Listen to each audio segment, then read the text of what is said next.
Do you know about Tim Drake's first case as Robin? Hello again, Bat fans! In this episode we will check out the first adventure of Tim Drake as Robin. This happens immediately after Batman gives Tim Drake the new Robin outfit.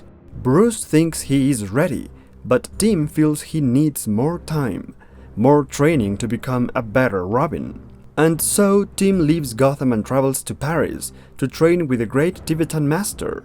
The training is hard and Tim learns much more about fighting.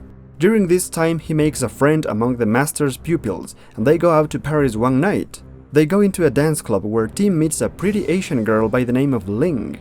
They go out to the streets to talk, where they are attacked by a street gang called the Ghost Dragons and the girl is taken. Tim quickly changes into his Robin outfit and tracks down the Ghost Dragons until he finds them in a warehouse. He realizes the dragons are beating a man and he jumps to help him. The man and Robin fight the Ghost Dragons, while Lady Shiva watches from the shadows. Robin and his new partner, whose name is Clyde, defeat most of the dragons, but Link and the leader of the gang get away. The two of them go back to report about the incident to King Snake. He is disappointed that they didn't finish the beating of that man, and he appoints Lynx as the new leader of the Ghost Dragons so that she finishes the job. Later, Tim uses the healing techniques he learned to heal Clyde. However, Lady Shiva shows up and warns them that the dragons will attack them again. The three of them have to escape the dragon's attack and they barely manage to get away. Tim and Clyde hide away in a farmhouse far from the city, and there they learn more about each other. Clyde is on a mission to avenge his family, who were killed by King Snake. Robin promises to help him if Clyde helps him train. Clyde agrees to train Robin and teaches him to use the strength and rage in his combat. However, Lady Shiva soon finds them and decides to step in and train Tim properly. Shiva reveals that she is also after King Snake, and using Tim's natural detective abilities, they find out that Snake and his dragons are going to steal a plague bomb from World War II and use it as a weapon. Clyde, Shiva and Robin confront the dragons and prevent them from taking most of the plague bomb, but Lynx manages to take a couple of bombs. Tim tracks down the plane and learns that it's going all the way to Hong Kong.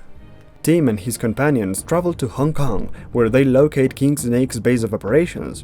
Until they can properly attack the place, Lady Shiva starts Tim's training. The boy chooses a wooden staff as his weapon of choice. The first lessons go all wrong for Tim, as Shiva beats him to a pulp every time. That is, until Tim finds a way to use the staff to his advantage. He carves little holes to the ends of the staff, causing the staff to create a whistling sound while moving and distracting the opponent. Tim manages to defeat Shiva and his training is complete, just in time to stop King Snake.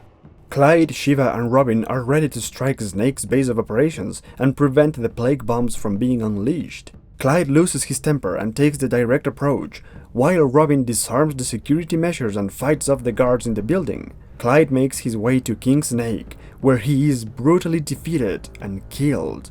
Robin manages to destroy the mechanism that would activate the bombs, and then he goes to confront King Snake. Robin learns that King Snake is blind. Only by using his other senses he is a formidable fighter, but Robin is smarter. He uses the staff to make a noise that distracts King Snake and allows Robin to defeat the criminal. Robin kicks the Snake off the building's penthouse and the criminal barely manages to get a hold of a ledge. Shiva appears and suggests Robin to kill the man, but he refuses. He turns his back on Shiva and he can only hear the scream of King Snake falling to the ground. Later, Robin meets Henry Ducard, who gives him valuable information about Snake's plans in Gotham. Robin returns to Gotham City and confronts Lynx, who was punished by King Snake for her failures. She now has to wear an eye patch because her left eye was removed. The Ghost Dragons are captured, and Robin meets again with Batman. Robin is finally ready to join the Dark Knight, because he now understands that his training has just begun. That is the story of Tim Drake's first solo case as Robin. It's an important moment not only because of that, but also because this was the first Robin series in history. This 5-issue miniseries was also the first contribution by the notorious Batman writer Chuck Dixon.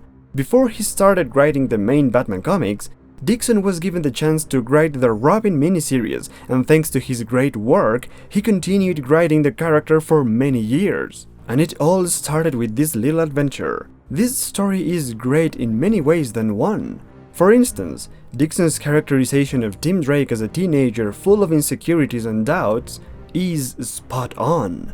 We get to see Tim leaving Gotham as a scared young boy, and by the time he returns, he becomes a confident young man. It's very interesting to see the nature of Tim Drake's training.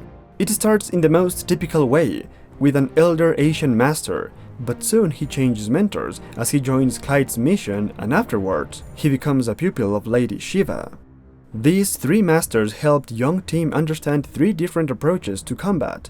The Asian master was all about learning the human body and how to heal it in order to break it. Clyde's training was more focused on using anger to fight, and the training of Lady Shiva taught him how to control his anger and find the weakness of his opponent. Of all 3 methods, Clyde's was the worst, as it got himself killed by King Snake. Shiva's method was meant not only to teach Tim how to fight, but also to turn him into a killing machine. Shiva wanted Tim to become like her, but that's where the characterization comes into play. Tim Drake is not a murderer, and Chuck Dixon knows that.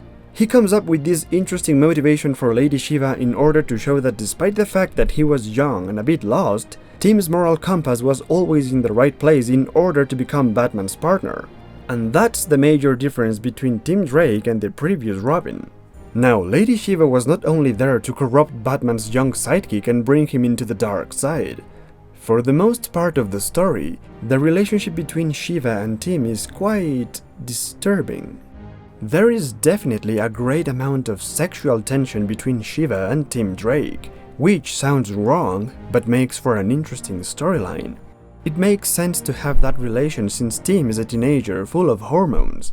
As for Shiva, it makes her even more interesting, considering she basically wanted Tim to become her puppet, probably in more ways than one. As for the rest of the villains of the story, they were interesting creations. King Snake as the blind crime lord was an ideal new villain for Robin, as well as Lynx, the leader of the Ghost Dragons. Both of them would appear in future Batman stories many times over the years, and that goes to show that they were much more than just one-off characters. If there's any complaint about the story, it would be that Henry Ducard, the great Manhunter introduced a while back in the storyline Blind Justice, played an insignificant role in the story. It certainly feels like he was included in this story just because it takes place mostly in France, his home country, and that's certainly not reason enough to have him. And finally, the art by Tom Lyle was very good.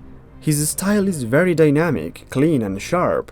It's like the typical art of the early 90s, and that's not bad at all. Besides showing a great transformation in Tim Drake, Chuck Dixon also demonstrated that he understands Batman. In the few moments that Batman appeared in the story, Dixon showed us that he was more than ready to take over as a Batman writer. However, that won't happen until a couple of years later, and in the meantime, we will return to the main Batman comics, where Marv Wolfman and Jim Aparo make a comeback, and their work is compared to the greatness of Alan Grant and Norm Breyfogle's Batman. For that and many more Batman videos, subscribe now and don't forget to leave a like. Until then, Godspeed, my friends.